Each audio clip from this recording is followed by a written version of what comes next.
Pessoas sinceras e tementes a Deus me perguntam sobre o cair no espírito e a unção do riso. São irmãos em Cristo, servos do Senhor, que desejam aprender a cada dia sã doutrina. O motivo da dúvida desses irmãos é compreensível, pois, quando lemos a respeito do avivamento da Rua Azusa em Los Angeles, que ocorreu no começo do século XX, e acerca do início da Assembleia de Deus no Brasil, mencionam-se momentos em que irmãos caíam ou riam sob o poder de Deus. É claro que as experiências relacionadas com o movimento pentecostal, ainda que envolvam santos como William Seymour e Gunnar Wingren, não devem ser supervalorizadas, a ponto de as equipararmos às incontestáveis verdades da Bíblia. Respeito esses pioneiros do pentecostalismo, mas a minha fonte primária de autoridade é a palavra de Deus.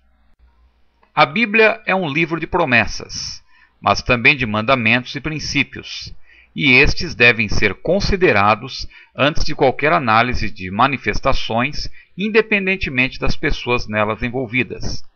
O texto de 1 Coríntios, capítulo 14, apresenta alguns princípios e mandamentos a respeito do culto coletivo a Deus.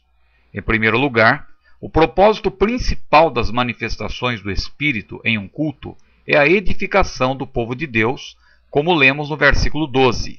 Assim também vós, como desejais dons espirituais, procurai abundar neles, para a edificação da igreja. E eu pergunto, os risos intermináveis e as quedas que temos visto hoje, edificam em quê?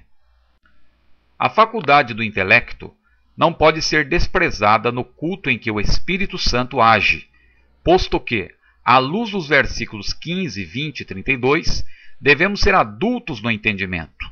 Ninguém genuinamente usado pelo Espírito deixa de raciocinar normalmente. Haja visto os espíritos dos profetas estarem sujeitos aos próprios profetas, é inadmissível que ocorram manifestações consideradas do Espírito em que pessoas fiquem fora de si. O versículo 23 mostra que o culto coletivo não deve levar os incrédulos a pensarem que os crentes estão loucos. O que pensam os não crentes ao assistirem aos vídeos disponíveis no YouTube, nos quais vemos pessoas caindo ao chão, rindo sem parar, ou rolando umas sobre as outras, e até uivando?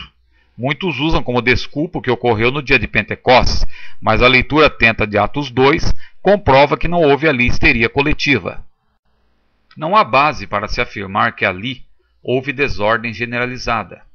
Ademais, de acordo com os versículos 26 a 28 e 40 do aludido capítulo 14 de 1 Coríntios, o culto deve ter ordem e decência, e tudo deve ocorrer a seu tempo, louvor, exposição da palavra e manifestação multiforme do Espírito. Os versículos 29 e 33 mostram ainda que deve haver julgamento no culto, isto é, discernimento, a fim de se evitar falsificações. Afinal, o Deus que se manifesta no culto não é Deus de confusão, senão de paz. Quando um showman derruba pessoas com golpes de seu paletó mágico, a confusão se instala no ambiente. Quem recebe a glória, nesse caso, indutivamente, é o próprio superpregador, e não o Senhor Jesus. Portanto, como diz o versículo 37, se alguém cuida ser profeta ou espiritual, reconheça os mandamentos do Senhor. Será que o amado ouvinte está disposto a submeter-se aos mandamentos e princípios mencionados? Ou é um daqueles que irresponsavelmente dizem: não podemos pôr Deus dentro de uma caixinha? Ora, o nosso Deus é um Deus de ordem.